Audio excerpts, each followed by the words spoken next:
પહેલા આ દ્રશ્ય જોઈ લો। લિંબાયતના રમાબાઈ ચોકના આ દ્રશ્યો છે, જ્યાં લુખ્ખા તત્વો અને કેટલીક મહિલાઓ ઝઘડી રહ્યા છે, જ્યાં કેટલાક લુખ્ખા તત્વો ઘાતક હથિયારો સાથે એકબીજા પર હુમલા કરવા માટે સામસામે ભીડી રહ્યા છે, જેમાં કેટલીક મહિલાઓ બચાવ કરવા વચ્ચે પડી રહી છે અને કેટલીક મહિલાઓ આ ઝઘડામાં પોતપોતાના સંબંધીઓને બચાવવાનો પ્રયાસ કરી રહી છે। આ ઝઘડો શરૂ થાય છે, સવારથી સાંજ થઈ જાય છે, રાત થઈ જાય છે, પણ આ ઝઘડો ચાલતો રહે છે।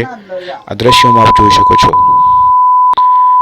આમાં ખૂબ ગાળો અને કઈ રીતે બેફામ રીતે આવા લુખ્ખા તત્વો પોતાની હેકડી બતાવે છે વિસ્તારમાં અને મહિલાઓને ગાળાગાળી કરે છે। સામે મહિલાઓ પણ ગાળાગાળી કરે છે, એ પણ આ વિડીયોમાં છે। આમાં વિડીયોમાં જોઈ શકો છો આ શખ્સ જે રીતે લિંબાયત રમાબાઈ ચોકના દ્રશ્યો છે। આ એક સોશિયલ મીડિયા પર વિડીયો વાયરલ થયા હતા, જેમાં આ શખ્સ સવારથી સાંજ સુધી કેટલીક મહિલાઓ અને કેટલાક પુરુષો સાથે હાથમાં ઘાતક હથિયાર જે સાથે લડી રહ્યા છે અને સવારની સાંજ થઈ જાય છે અને પછી રાત્રે ઝઘડો જ્યારે ઉગ્ર થાય છે ત્યારે આખરે માથા ફાટે છે, ઈજાઓ થાય છે, કેટલીક મહિલાઓ ઈજાગ્રસ્ત થાય છે। આ દ્રશ્યો પણ જોઈ લો। આ મહિલા જ્યાં હુમલો થાય છે ત્યાં વિડીયો ઉતારે છે સોશિયલ મીડિયા પર। આ વિડીયો લિંબાયતના વાયરલ થયા હતા। આ ઘટના 2 દિવસ પહેલાંની છે, જોકે તે બાદ શું થયું તે પણ ખાસ જોવા જેવું છે, કારણ કે આ ઘટના બાદ લિંબાયત પોલીસ એક્શનમાં આવી હતી। જોકે આ ઝઘડો થયા બાદ કેટલાકના માથા ફાટ્યા હતા, તો કેટલીક મહિલાઓને ઈજા થઈ હતી। સવારથી સાંજ સુધી આ ઝઘડાના દ્રશ્યો તમે જોયા, જ્યાં આ મહિલાઓ પણ ઈજાગ્રસ્ત થઈ હતી, જે આ ઝઘડામાં સામેલ હતી, ઝઘડામાં પોતાનો બચાવ કરી રહી હતી અથવા સામે જે રીતે શખ્સો હથિયાર બતાવી રહ્યા હતા ત્યાં સામનો કરી રહી હતી। અને એ લુખ્ખા તત્વોને આખરે પોલીસે જ્યારે પાઠ ભણાવ્યો ત્યારે આપ જોઈ શકો છો તેમની કેવી હાલત થઈ।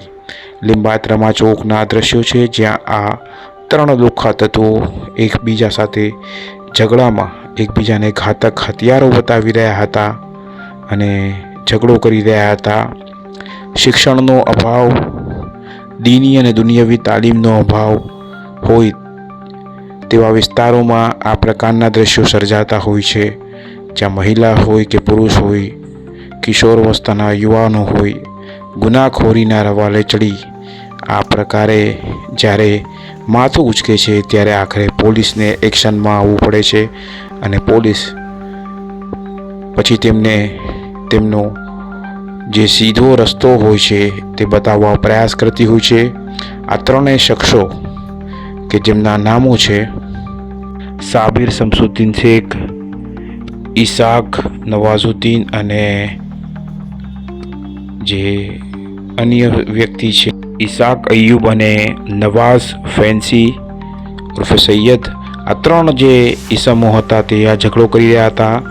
આ ઝઘડાનો વિડીયો વાયરલ થયા બાદ સુરતની લિંબાયત પોલીસ એક્શનમાં આવી હતી અને પોતાના સ્ટાફ સાથે આ 3ની ધરપકડ કરવામાં આવી હતી અને સાથે તપાસ માટે તેમને એ સ્થળ પર લઈ ગયા હતા, જ્યાં તેઓ પોતાના દમ પર લડી લેશે અને મોટી વાતો જ્યાં કરતા હતા ત્યાં તેમને તેમની ઓકાત બતાવવામાં આવી હતી કે તે ગુનેગાર છે અને ગુનેગારોની જગ્યા જેલ હોય છે અને એ જેલની સજા હોય છે, જે સમાજમાં રહેવા લાયક નથી એવા અસામાજિકોની જગ્યા જેલ હોય છે।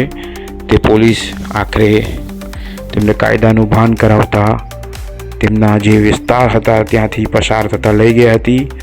લિંબાયત વિસ્તાર એમ પણ કહી શકાય કે આવા તત્વોના કારણે વધુ બદનામ થાય છે, કારણ કે આ વિસ્તારમાં ઘણા એવા શિક્ષિત અને સારા લોકો પણ હશે, પણ કહેવાય છે કે કીચડ ઉછાળનારા આવા ગંદા તત્વો જ્યારે વધુ થઈ જાય છે ત્યારે શિક્ષિત અને સારા લોકો પણ ઓછા દેખાય છે, લોકોને ઓછા લાગે છે, કારણ કે આવા વિસ્તારમાં આવા તત્વો બેફામ બને ત્યારે પોલીસે પણ કડકાઈથી કામ લેવાની જરૂર છે, કારણ કે આ પ્રકારે આવા તત્વોને આ રીતે જ ડામવાની જરૂર છે, જેથી તેઓ આ વિસ્તારના લોકોને, આ વિસ્તારને બદનામ ના કરે. હાલ લીંબાયત પોલીસને કહી શકાય કે તેમના સ્ટાફની પ્રશંસનીય કામગીરી કે તેમણે આ વિસ્તારમાં આ પ્રકારે આવા તત્વોને અહીં ડામ્યા છે, કારણ કે ઘાતક હથિયારો સાથે તેઓ ફરતા હતા અને થોડા દિવસો પહેલાં હત્યા થઈ હતી, ત્યારે ફરી આવીના ઘટના થાય ત્યારે આ વિસ્તારમાં લોકો સુખ શાંતિથી રહે, તેથી આ પ્રકારની ઘટનાઓ રોકવા માટે પોલીસનું આ એક્શન જરૂરી હોય છે. ત્યારે લીંબાયત વિસ્તાર અતિ ગીચ વસ્તી ધરાવતો વિસ્તાર છે અને ત્યાં આ પ્રકારના ગુંડા તત્વોનું કોઈ સ્થાન નથી, તે પોલીસે અહીં બતાવ્યું છે. ઉલ્લેખનીય છે કે આ વિસ્તારમાં શિક્ષણનો અભાવ, દીની અને દુનિયાવી તાલીમ જ્યારે ના મળતી હોય ત્યારે આવા સામાજિક તત્વો પેદા થતા હોય છે અને તેને ડામવા માટે પોલીસ આખરે હોય જ છે.